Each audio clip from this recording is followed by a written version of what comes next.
Welcome to the Bull Moose Network, where I break through the noise and deliver sharp, unflinching analysis of the stories that shape our world. I'm your host, Bryan Charles Vish, and today we're diving headfirst into the headlines that demand your attention. From the contentious ceasefire in the Middle East that's being celebrated far too soon, to the Democratic Party's grassroots missteps in Michigan, and a tax reform bill that might just be the ultimate con job. I'm about asking the hard questions, exposing the uncomfortable truths, and staying vigilant against those who try to control the narrative. So buckle up, because here at the Bull Moose Network, we believe real change starts with clear eyes and loud voices. Let's get into it.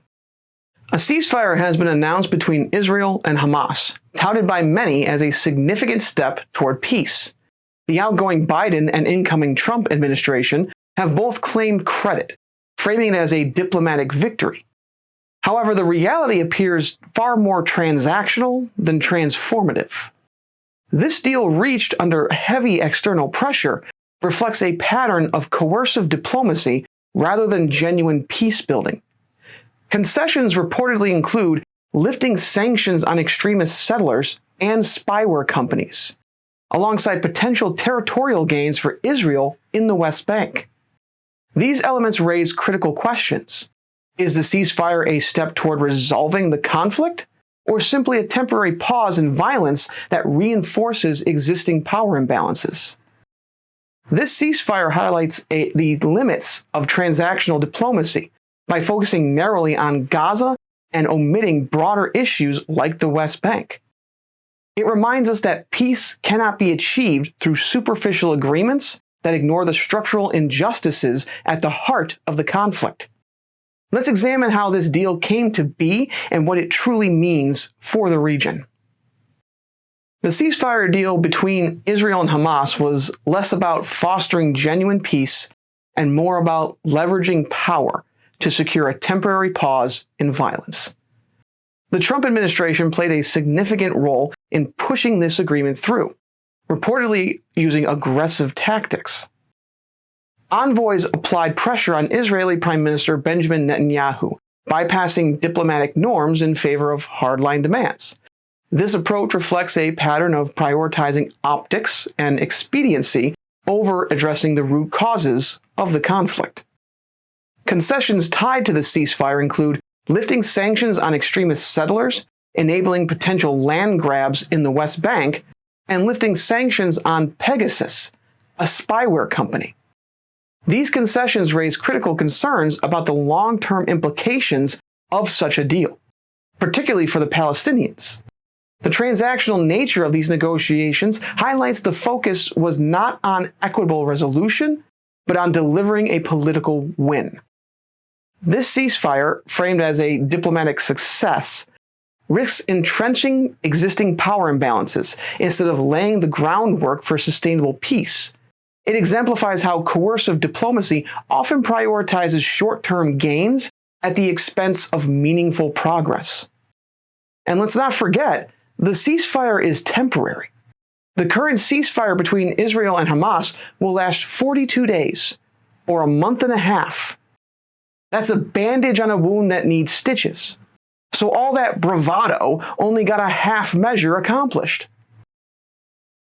However, while the Trump administration pushed aggressively for the ceasefire, the Biden administration's role reveals a different failure: complicity. Despite possessing the leverage to apply meaningful pressure on Israel, Biden opted for a hands-off approach, aligning ideologically with support for Israel's actions, rather than prioritizing peace building. Publicly, Biden's administration claimed to push for a ceasefire, but these statements appear to have been more about managing public perception rather than driving real outcomes. By avoiding decisive intervention, Biden allowed the conflict to escalate, leaving Palestinians to bear the brunt of the violence. This approach reflects a broader unwillingness to challenge the status quo or address the structural inequalities at the heart of the conflict.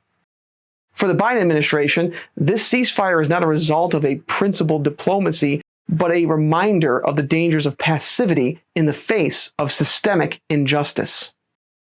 But what else can we expect? Biden supports what Israel is doing. He's openly a Zionist. Hamas agreed to the ceasefire terms not out of strength, but out of necessity. Facing relentless bombardment and a humanitarian crisis, their decision reflects a strategic choice to preserve what is left of their people and infrastructure. For Hamas, this deal is a temporary lifeline, not a resolution. The core of Hamas's struggle is resistance to systemic oppression and territorial occupation. While their tactics are contentious, their actions are rooted in the survival imperative of defending their people under extreme conditions. This mirrors historical examples of resistance where oppressed groups have fought back against overwhelming forces to preserve their existence. The American genocide committed against the native populations, for instance. This ceasefire does not address the underlying issues that drive the conflict, leaving Hamas and Palestinians in a precarious position. It is a momentary reprieve that underscores the deep inequities and unresolved tensions that persist. The ceasefire focuses narrowly on Gaza, leaving the West Bank, a central and contentious element of the conflict, unaddressed. This omission is not just a gap, but a glaring failure to confront one of the most significant drivers of the Israeli-Palestinian struggle. Reports indicate that the deal includes potential territorial concessions, enabling further land grabs in the West Bank. These moves would solidify Israeli control while undermining Palestinian sovereignty, exacerbating the systemic inequality at the heart of this conflict. By sidelining the West Bank, the ceasefire reflects the transactional nature of these negotiations, prioritizing short-term optics over long-term solutions. Without addressing the occupation, illegal settlements, and territorial disputes, this deal cannot be considered a meaningful step towards peace. It's merely a pause in a broader unresolved struggle. The ceasefire between Israel and Hamas is not the breakthrough it's being framed as. It's a transactional pause in violence that leaves deeper injustices untouched. Both the Biden and the Trump administrations played their parts, but neither prioritized genuine peace. Trump's coercive deal-making and Biden's passive complicity highlight a broader failure of leadership. The omission of the West Bank and the concessions enabling further inequality show this is no path to stability. For Palestinians, this is a survival under duress move, not progress towards sovereignty. For Israelis, it perpetuates a system of domination that fuels endless conflict. Real peace requires addressing systemic inequities, territorial occupation, economic injustice, and human rights violations, not short-term optics. The ceasefire is a stark reminder of work left undone. We must demand more from the leaders who claim to represent justice and progress.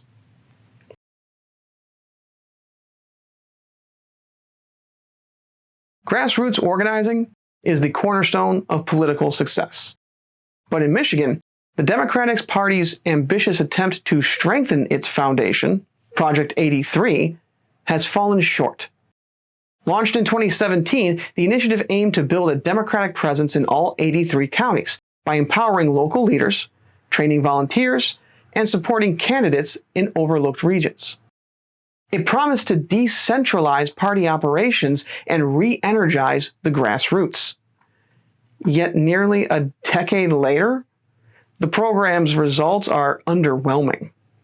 Critics like Mark Ludwig, chair of the Michigan Democratic Party's Rural Caucus, have pointed to inadequate resources, a lack of leadership commitment, and a failure to deliver on the initiative's potential. There's just a neglect and a disrespect of the grassroots that has become simply unacceptable, Ludwig said, summarizing what many see as systemic failings within the party. These are compounded by missed opportunities in critical areas like Detroit and Michigan's Arab American community, where declining voter engagement reflects deeper issues of neglect. What began as an ambitious plan to empower the grassroots now serves as a cautionary tale of how lofty goals can falter without meaningful follow-through. So what went wrong with Project 83? What lessons can Michigan Democrats learn to avoid further setbacks? Let's break it down. Project 83, launched in 2017 by the Michigan Democratic Party, aims to build a Democratic presence in all 83 counties in Michigan. The initiative empowers local leaders, trains volunteers, and recruits candidates for down-ballot races, emphasizing grassroots engagement in rural and Republican strongholds. However, the program failed to deliver meaningful results. Critics cited insufficient resources and a lack of leadership commitment as key issues. Mark Ludwig also criticized figures like Curtis Hurdle Jr., accusing them of prioritizing self-promotion over grassroots empowerment. I look at what Hurdle offers, and I think it's puffery, pandering, and privilege. He is literally operating out of the governor's campaign offices. He's puffing himself up as the one who flipped the Senate, when in fact, it was voters, not politicians, that flipped the Senate. The shortcomings were especially evident in Detroit and among the Arab American communities, where voter engagement has declined in recent years. Ludwig underscored the urgency of targeted outreach, saying, "If we don't address Detroit voter turnout and getting back our Arab voting faction, we truly will have failed." Ultimately, Project 83 revealed a disconnect between party leadership and local organizers, with inadequate investment and a top-down approach undermining its goals. Without renewed focus, these systemic failures risk further alienating critical constituencies. The struggles of Project 83 highlight systemic issues within the Michigan Democratic Party. Despite its promise to decentralize and empower grassroots organizing, the initiative was hampered by insufficient resources and a top-down approach. This disconnect between leadership and local communities has eroded trust and left county parties without the support they need to succeed. The party's focus on relying on wealthy donors over grassroots investment reflects a misalignment of priorities. This approach leaves rural and underserved areas without the infrastructure needed for long-term success, further alienating working class and diverse voters. Project 83 serves as a cautionary tale of how neglecting the grassroots weakens the party's ability to build a broad coalition. Without significant reforms, these systemic failures risk broader electoral consequences for Democrats in Michigan and beyond. To rebuild trust and effectiveness, the Michigan Democratic Party must prioritize grassroots organizing and address its disconnect from local communities. This requires shifting from a centralized top-down strategy to a resource-focused approach that empowers county parties and field organizers. Key constituencies like Detroit's urban voters and Michigan's Arab American community need tailored outreach to rebuild engagement. As Mark Ludwig emphasized, addressing these groups is critical to reversing declining voter turnout and restoring faith in the party. Success also depends on realigning priorities. Grassroots initiatives like Project 83 cannot be sidelined in favor of state-level campaigns or wealthy donor interests. Instead, the party must invest in strengthening local networks and ensuring all communities feel represented. Project 83's failures highlight the risks of neglecting the grassroots, but they also present an opportunity for change. With a renewed commitment to community-driven organizing, Michigan Democrats can rebuild a stronger, more resilient foundation for future success. Project 83's failures serve as a warning to the Michigan Democratic Party and Democrats nationwide. Grassroots organizing cannot be an afterthought. Without a renewed focus on empowering local communities, providing resources, and addressing the unique concerns of key constituencies, the party risks further alienating voters and losing critical ground. Rebuilding requires action, investing in field organizers, strengthening local networks, and engaging neglected groups like Detroit's voters and the Arab American community. These are essential steps forward. As Mark Ludwig warned, ignoring these issues would represent a true failure of leadership. The lessons are clear. Success demands sustained grassroots support, realignment of priorities, and a commitment to supporting the working class. Michigan's future and the party's broader electoral prospects depend on it.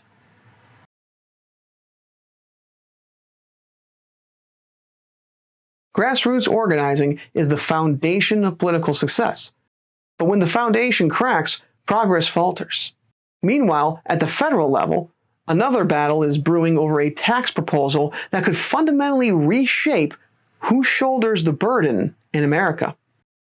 Enter the FairTax Act. There's a saying, if something sounds too good to be true, it probably is.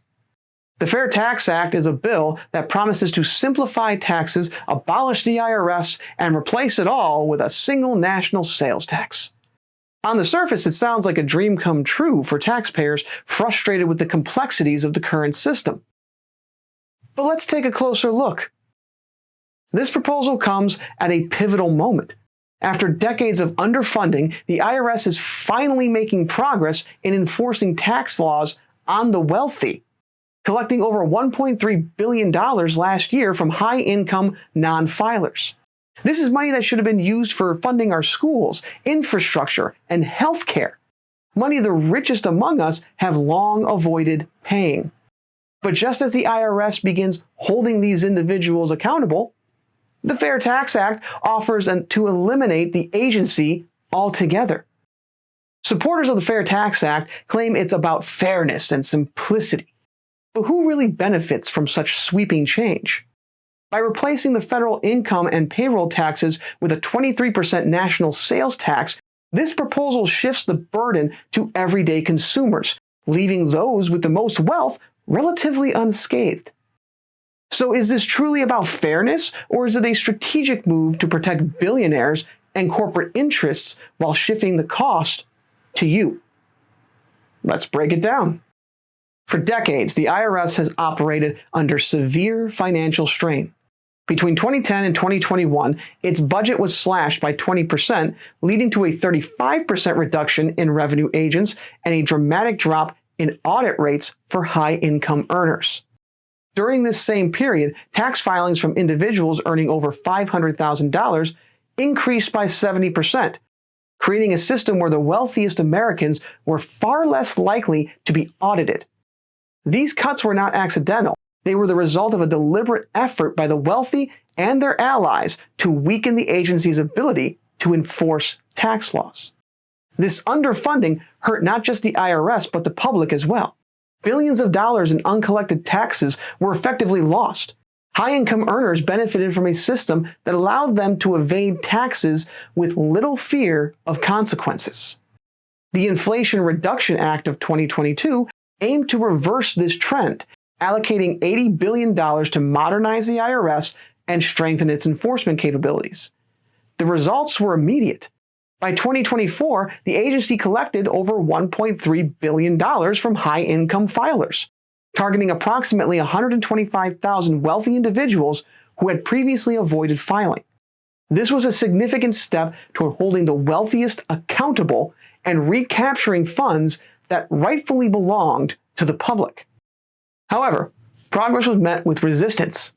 In 2023, a debt ceiling deal stripped $1.4 billion from the IRS's budget, with an additional $20 billion set to be diverted over the next 2 years. These cuts jeopardize the agency's ability to sustain its enforcement efforts, creating a precarious situation where gains in accountability could be quickly undone. The timing of the FairTax Act is also notable. As the IRS begins clawing back revenue from the wealthy tax dodgers, this bill proposes dismantling the agency entirely and replacing federal income taxes with a consumption-based model. It's framed as reform, but the consequences for accountability and fairness are clear. Eliminating the IRS would erase the progress made in enforcing tax laws on the wealthiest Americans, shifting the burden once again onto those least able to bear it. The FairTax Act proposes replacing federal income, payroll, estate, and gift taxes with a 23% national sales tax, eliminating the IRS and shifting tax collection to the states. Advocates claim it simplifies taxation and promotes savings, but its implications are far more complex. A key feature is the prebate, a monthly rebate to offset taxes on essential goods for low-income households. However, this does little to mitigate the regressive nature of a sales tax, which disproportionately impacts lower and middle-income families. These households spend more of their income on goods and services, while higher earners save and invest more, and face lighter tax burdens as a result. The FairTax Act shifts the burden from the wealthy to everyday consumers by replacing income taxes with a consumption model. This structural change aligns with a history of policies favoring high-income earners under the guise of fairness. At a time when IRS enforcement gains are holding wealthy tax evaders accountable, the FairTax Act would remove these mechanisms, placing a heavier strain on working and middle-class Americans. The FairTax Act represents more than a shift in tax policy. It's a fundamental reshaping of how federal revenue is generated and who shoulders the burden. By eliminating income taxes and replacing them with a consumption-based system, the act risks destabilizing public funding while exacerbating economic inequality. Shifting tax collection to states introduces risks of uneven enforcement and revenue shortfalls, particularly in regions with weaker administrative capacity. This inconsistency could increase tax evasion, leaving public services like education, healthcare, and infrastructure underfunded. Vulnerable populations, those most reliant on public programs, would bear the brunt of these consequences, amplifying existing disparities. The Act's regressive structure also entrenches wealth inequality. By reducing the tax obligations of the wealthy and placing a larger burden on average Americans, it consolidates power and resources at the top. Beyond its immediate economic impact, the FairTax Act undermines public trust in equitable governance. It reframes accountability measures, such as IRS enforcement, as unnecessary overreach, while shifting focus away from the systemic benefits of progressive taxation. This erosion of trust risks further polarizing, making meaningful reform increasingly difficult. The FairTax Act is not just a policy change, it's a political statement. It prioritizes the interests of the wealthiest over the needs of the majority, threatening the stability of public services and the principles of economic equity. At its core, the Act raises critical questions about whose interests are truly being served under the guise of reform.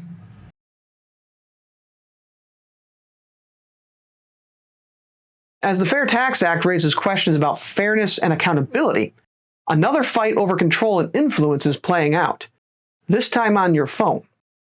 The TikTok ban isn't just about national security, but power and profits.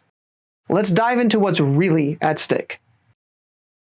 The US government says the TikTok ban is all about national security, protecting our data from Beijing and keeping Americans safe. On the surface, it sounds reasonable. But what if the real reasons go deeper? What if this isn't just about your data, but about controlling what you see and even how you work? Think about this. TikTok has done more than entertain. It's created real economic independence for countless people.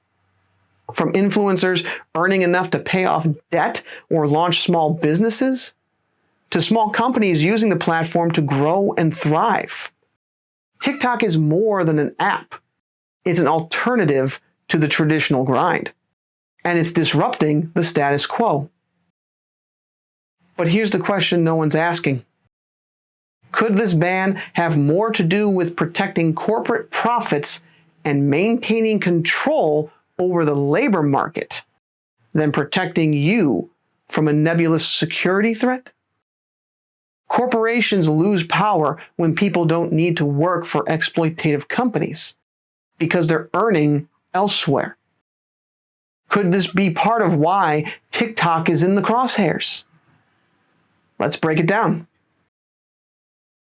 TikTok is more than a social media app. It's an economic lifeline for many. In 2023, the platform contributed $24.2 billion to the U.S. GDP and supported approximately 224,000 jobs. These numbers highlight its significant role in the economy beyond entertainment. For individuals, TikTok offers a path to financial independence. Creators like Lexi Larson, who launched a small business, and Priscilla Lopez, who paid off $10,000 in credit card debt, showcase the platform's potential to provide meaningful income. Similarly, small businesses use TikTok for marketing, often with greater reach and lower costs than traditional advertising. A ban will disrupt these success stories, forcing many to rely on less profitable options. By enabling alternative income streams, TikTok reduces reliance on low-wage jobs and pressures corporations to improve wages and conditions. Its impact challenges the status quo, empowering individuals and small businesses in ways that traditional employment often cannot. Removing TikTok will undo this progress, leaving many more vulnerable to exploitative labor practices.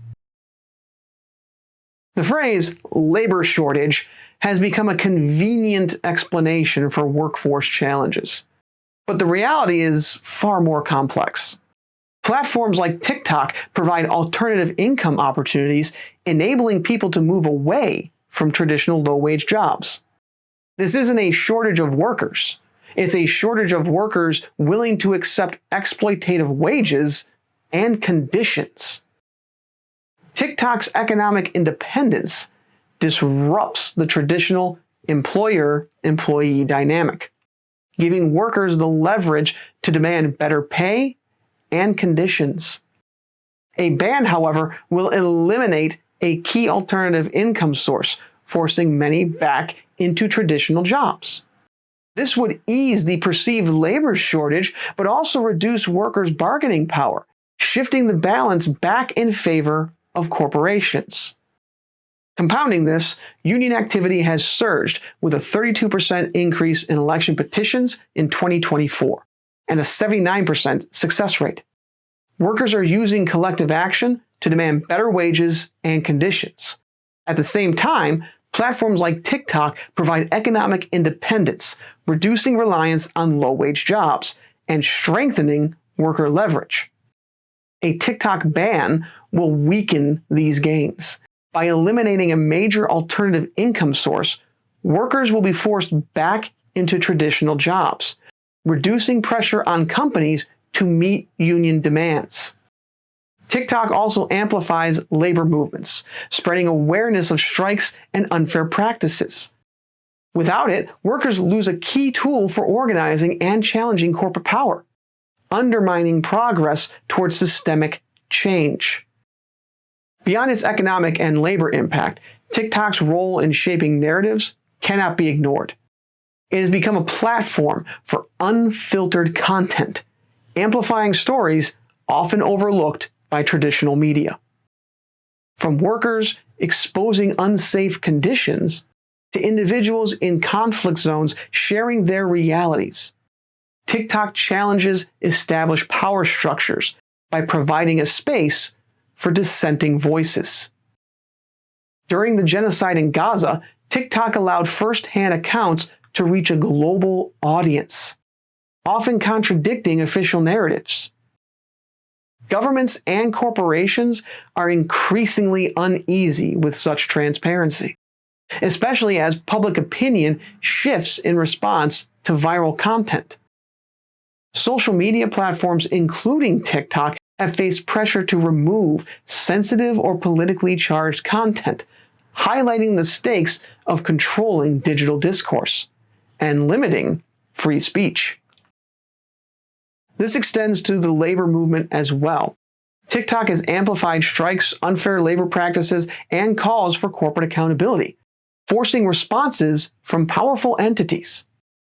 A ban will silence one of the most effective tools for grassroots movements, consolidating control over the flow of information in favor of traditional power structures. The TikTok ban isn't just about labor or security. It's also about who controls the stories we hear.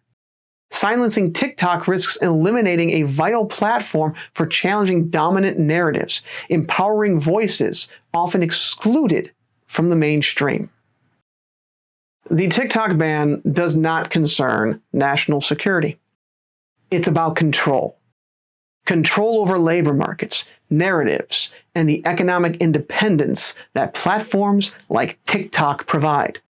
TikTok challenges the status quo by empowering individuals to break free from low-wage jobs, amplifying grassroots movements, and democratizing information in ways that unsettle traditional power structures. Its removal will limit economic opportunities for millions, forcing many back into exploitative employment and potentially weakening the momentum of the labor movement. At the same time, it would silence one of the most effective tools for spreading awareness of strikes, unfair labor practices, and suppressed stories, whether from workers or areas like Gaza. The beneficiaries of this ban are clear. Corporations resistant to higher wages, governments seeking to suppress dissent, and institutions uncomfortable with the unfiltered transparency TikTok offers. This isn't about paranoia, it's about patterns. Patterns of who gains and who loses when platforms like TikTok are silenced. These patterns raise critical questions. Why target a platform that provides financial independence and amplifies traditionally excluded voices from the mainstream narratives? Who benefits from its absence? If we don't ask these questions, we risk accepting a narrative that hides more than it reveals. Think critically. Follow the money, the labor, and the stories. Who stands to gain from TikTok's ban, and at what cost to the rest of us?